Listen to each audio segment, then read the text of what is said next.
신율의 뉴스 정면 승부 2부 시작합니다. 오늘 2부 정면 인터뷰에서 만나볼 분 국민의힘 박충권 의원입니다. 지금 전화 연결되어 있습니다. 의원님 안녕하십니까?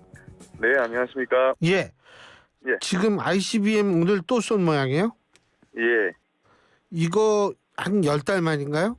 이거 그렇습니다. 작년 12월에 쏘고 이번이 이제 10개월 만이죠. 예. 이거 근데 미국 대선 의식해가지고 쏜 거 아니에요? 그렇습니다. 미국의 대선을 의식해서 지금 도발을 감행했다라고 보여지고요. 예.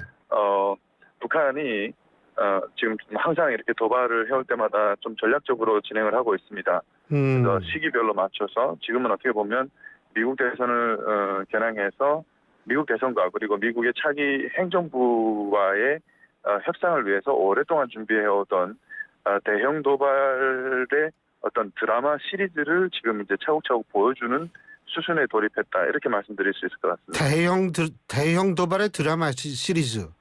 네. 조금 구체적으로 의원님께서 말씀해 주시면. 네, 조금 이제 구체적으로 말씀을 드리면 이 드라마의 이제 1탄이 언제였냐면 지난달 9일에 김정은이 ICBM 발사 차량, 지금까지 공개했던 것 중에서 가장 큰 12축 발사 차량을 살짝 보여줬습니다. 그 바퀴가 되게 많더라고요. 그렇죠. 예. 이제 한쪽만 12개니까 총 24개죠. 예. 이게 우리나라의 괴물 미사일이라고 하는 현무5의 발사 차량도 9축입니다. 그것보다 축이 3개가 더 많고요. 예. 어쨌든 그런 것을 이제 살짝 보여줬고, 이번에 제가 추정하기로는 그 발사 차량에 새로운 아주 큰 사거리가 아주 긴 그런 미사일을 얹어서 지금 발사한 것으로 추정이 되고 있습니다. 비행 시간도 작년 12월에 발사했던 화성 18형이 가장 길었거든요. 74분으로. 예. 이번에는 그보다 한 16분 정도 더 길게 비행을 했고, 정점 고도도 작년 12월보다 한 1,400km 정도 더 높이 올라갔습니다. 그 말은 사거리가 대폭 늘어났다, 혹은 동일 사거리에서 더 큰 탄두를 장착할 수 있다. 그러면 어떻게 보면 다탄두 ICBM이 될 가능성이 있는 거죠. 예. 이런 것들을 앞으로 차곡차곡 보여줄 것이다. 저는 그렇게 예상합니다. 뭐 핵실험도 하고요. 그죠?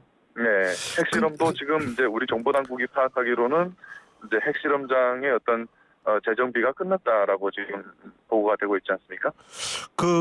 뭐 제가 이게 박 의원님한테 이런 아는 척을 하기 좀 그래요. 우리 청취자 여러분들 위해서 제가 말씀드리는데, 우리 박충권 의원님은 ICBM 개발에 참여했던 엘리트 과학자입니다. 그래서 제가 이 아는 척하기가 좀 그런데, 이게 일반적으로 핵실험을 보통 외국 같은 경우에 5차례면 충분하다고 얘기를 하거든요. 네. 근데 북한은 6차례 했죠, 지금까지.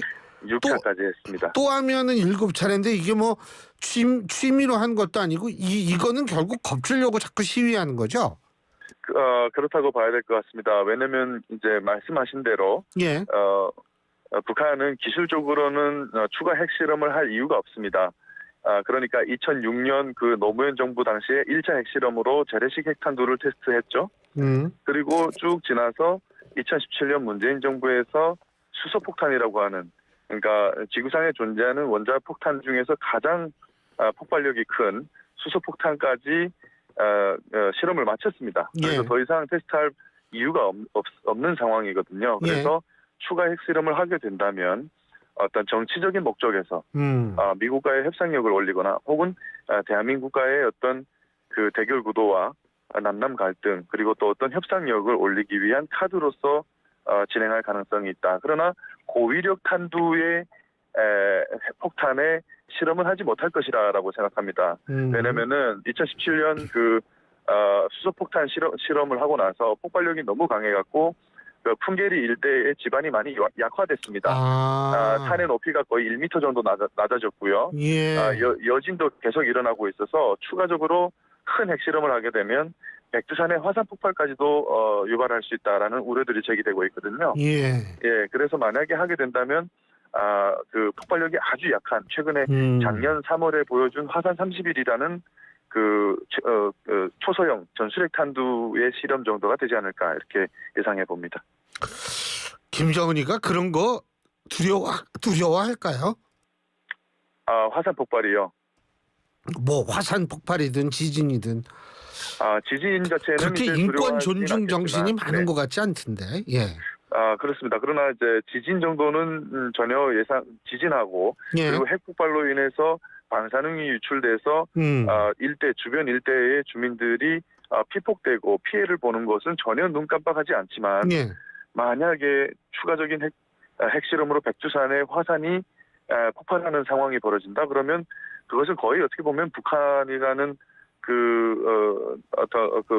북한의 멸망을 초래할 수도 있는 정도의 자연재해가 발생할 수 있기 때문에 그 부분은 아마 우려할 거라고 생각합니다. 그리고 아무래도 과학자시니까 그 ICBM 말이에요. 네. 북한이 지금 ICBM에서 뭐 전 잘 모르지만 제일 중요한 게 우주로 이렇게 나갔다가 다시 지구로 들어올 때 이거 네. 그 타지 않게 하는 기술이 제일 중요하다 그러는데 어떻게 맞습니다. 북한이 그 기술을 가지고 있나요? 이것을 뭐 제가 이제 예시를 한번 들어볼게요. 예. 제가 북한에서 김정은 국방종합대학교라는 것을 졸업했는데 예. 이 학교가 ICBM을 하나 만들겠다라는 목표를 가지고 김일성이 1963년에 설립한 대학교입니다. 예. 그래서 제가 다닐 당시에 제가 전공한 학과가 그 대기권 재진입체 소재, 그러니까 탄소복합 소재를 개발하는 전공하는 학과였습니다. 아하. 예. 그래서 2006년에 제가 그 탄소복합 소재 시제품을 직접 보기도 했었고요. 그러니까 오래전부터 북한이 개발을 해왔다라는 말씀을 드리고, 그러나 2005년에 그러나 북한이 아직까지 실전에서 사용이 될 만한 수준의 실험을 보여준 적은 없다라는 겁니다. 예. 왜냐면은 오늘 발사한 것도 그 고각 발사라고 하는 방식을 채택하지 않았습니까? 이것은 아주 수직으로 이제 미사일을 쐈다가 이제 떨어뜨리는 건데, 이 경우에는 그 탄두가 대기권으로 나갔다가 대기권으로 재진입하는 속도가 좀 상대적으로 느립니다. 속도가 마하 20 정도가 되거든요.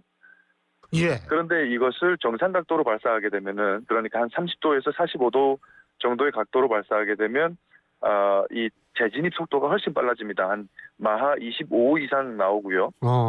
예, 근데 지금 마하 20 정도까지는 북한이 어느 정도 보여줬다고 볼 수가 있겠고, 25 수준은 아직까지 못 보여줬다, 이렇게 말씀드릴 수 있습니다. 일반적인 ICBM은 그럼 25 정도는 마하 25 정도의 속도에서도 견뎌야 된다 이 말씀이시네요. 그렇습니다. 그렇죠? 미국이나 뭐 러시아의 ICBM들은 그 정도를 실질적으로 보여줬죠. 정상 각도 발사를 했거든요. 사거리를 뽑아내는. 예. 네. 그리고 박 의원님께 제가 또 여쭤보고 싶은 게 너무 많아가지고 그 러시아에 파병했잖아요. 그죠? 네. 근데 일단 우리나라 국정원은 이 폭풍 군단이 맞다라는 입장인 것 같은데 의원님께서도 그렇게 보세요? 왜냐하면 너무 좀 왜소하다는 얘기들이 많거든요. 군인들이. 그게 우리가 이제 대한민국 우리나라 기준에서 그리고 또 서방 국가들 기준에서 봤을 때 좀 많이 왜소해 보이죠. 그러나 북한이라는 나라가 그 1990년대 초반부터 고난의 행군을 거치면서 쭉 못 살아왔거든요. 예. 그래서 북한 사람들의 평균 신장이 아주 작아졌습니다. 우리나라 사람들의 평균 신장 대비 10에서 15cm 정도가 작고요. 그런 측면에서 봤을 때 북한에서 살았던 제 관점에서 봤을 때는 이 사람들이 상대적으로 크다, 이렇게 봅니다. 북한이 군입대 기준이 근데 말랐더라고요. 이렇게 저도 이게 동영상에서 봤는데 엄청 말랐죠. 예.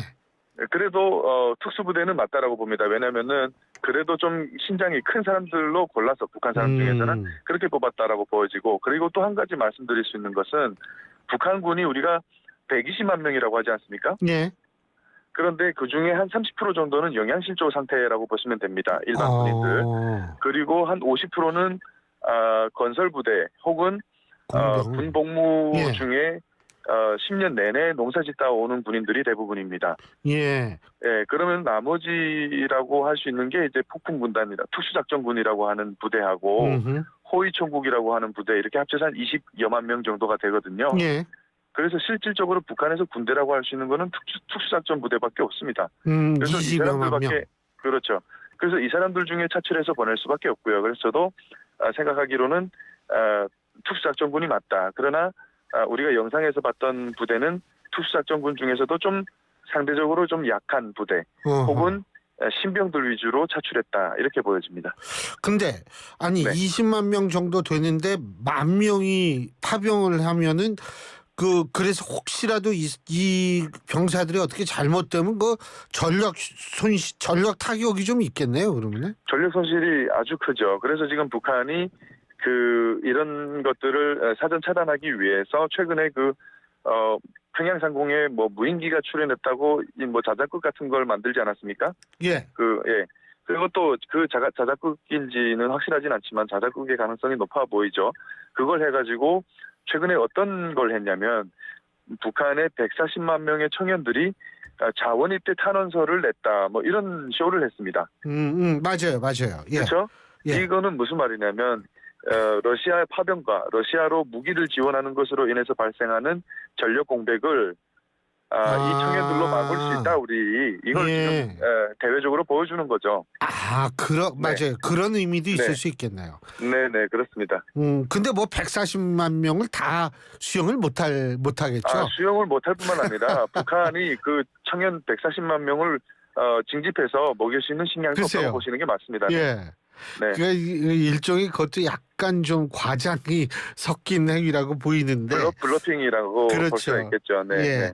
네. 그런데 지금 미국 대표 이런 얘기했죠. 네네. 이 북한 병사들 시체 가방에 담겨서 돌아올 것이다.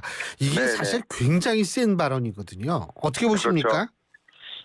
저는 이제 우선 이제 그 한미 양국의 유엔 대표부 우리 대사들께서 이제 말씀하신 내용들을 봤는데 북한군이 다 죽어서 귀환할 것이다. 북한군 파병에 대해서 강력히 규탄했고 그리고 여기에 이제 북한과 러시아가 북러 관계를 발전시키는 정당한 관계다라고 맞받아치지 않았습니까? 결국에는 어쨌든 이걸 통해서 북한과 러시아는 북한군 파병을 간접적으로 시인한 거다라고 저는 보고 있고 그리고 미국과 우리나라는 북한군 파병으로 인해서 벌어지는 사태에 대한 책임을 너희들이 물어라. 그리고 이것은 정말 치명적인 결과로 너희들에게 돌아갈 것이다라는 점을 경고했다. 이렇게 저는 인식했습니다. 그런데 지금 그 북한이라는 사회도 아마 소문으로 이렇게 아는 것 같아요. 그죠? 이 그렇습니다. 동료를 그러니까 우크라이나 러시아 파병을 어떻게든 쉬쉬하려고 막 가족들도 뭐 집단적으로 이주시키고 이랬던 모양인데 네. 이게 그래도 주민들에게 알려지지 않겠어요? 어떻게 보세요? 저는 북한의 대부분 주민들이 알게 되는 것은 시간 문제라고 보고 있습니다. 실질적으로 이제 북한이 이제 그 파병군인 가족들을 격리시키기 전에 이미 북한 내에서 북중 국경 접경지대하고 평양시 대학가를 중심으로 이 소문들이 퍼지기 시작했다고 합니다. 그래서 이제 북한이 내부적으로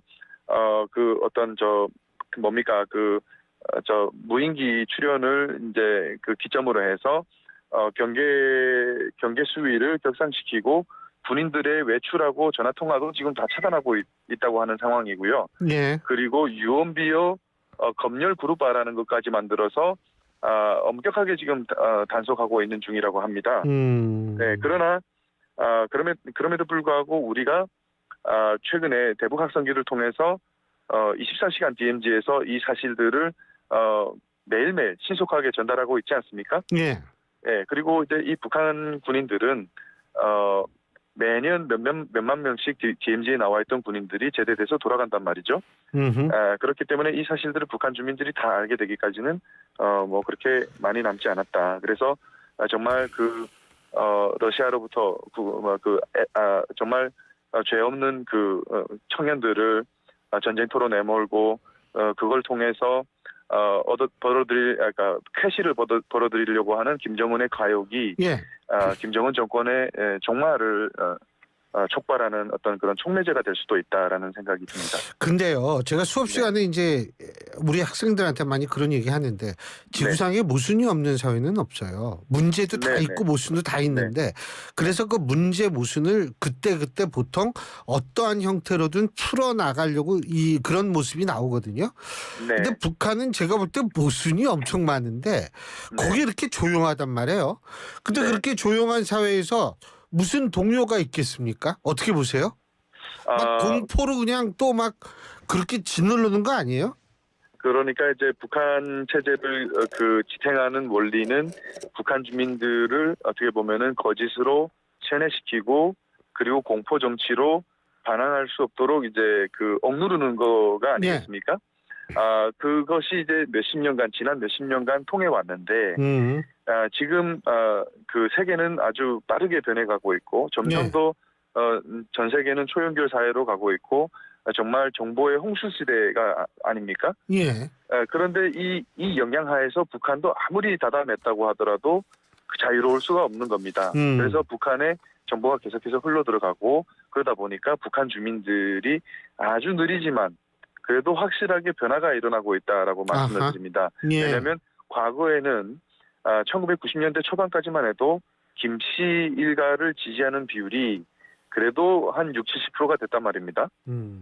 그런데 지금은 지지하는 비율이 30에서 40% 정도밖에 안 된다라고 지금 조사가 되고 있습니다. 예. 그리고 특히나 북한의 MZ세대는 한류에 너무나도 친숙하고 한류를 선망하고 동경하고 있어서 북한 정권이 이것을 도저히 통제할 수가 없어서 소위 우리 한류 차단 3대 악법이라고 부르는 법까지도 3개 만들어갖고 예. 정말 극형에 이르기까지 엄격하게 통제를 하고 있단 말이죠. 그래서 변해가고 있다. 그래서 동료하는 것도 시간 문제다라는 말씀을 드립니다. 그리고요, 제가 한 가지만 더. 박지원 의원께서 이제 저희 프로 인터뷰하는데 본인께서는 아직도 김주애가 후계자가 아니라고 생각한다 이런 말씀하셨는데 박충건 의원님께서는 어떻게 생각하세요? 민주당의 박지휘 의원님 말씀하시는 건가요? 예. 저도 그 부분에 대해서는 제가 다른 부분에 대해서는 별로 동의하지 않지만 예. 그 부분에 대해서는 어느 정도는 저도 괴를 같이 합니다. 왜냐하면 그래요? 네, 왜냐하면 저는 김주애를 등장시키면서 어떤 후계자와 비슷한 모습을 연출하고 있는 것은 두 가지 목적이 있다고 봅니다. 예. 첫 번째는 북한 주민들에게 있어서 어린 지도자에 대한 거부감이 있습니다. 그 거부감을 일종의 김주애가 조기 등판해가지고 북한 주민들에게 친숙하게 다가가고 또 후계자라는 듯 후계자 비슷한 어떤 뉘앙스 예. 존경하는 혹은 향도자 이런 호칭들을 쓰면서 후계자로 받아들일 수 있도록 사전 작업을 하고 있는 거죠. 예. 그러나 북한 주민들에게는 아직까지도 여성 지도자에 대한 아직도 많이 좀 가부장적인 사회이기 때문에 거부감이 있군요. 거부감이 있습니다. 그래서 나중에 어린 지도자가 아마 김정은의 아들이 됐든지 꽁꽁 숨겨뒀다가 때가 되면 나타날 겁니다. 그러나 이 실제 후계자가 나타났을 때 그것을 북한 주민들이 받아들이도록 하기 위한 사전 작업이다. 그리고 두 번째는 뭐냐면 김정은이가 지금 폭압 정치, 공포 정치를 하고 있지 않습니까? 근데 이 공포 정치의 두려운 이미지를 딸을 희석시킨다 이거죠. 희석시키는.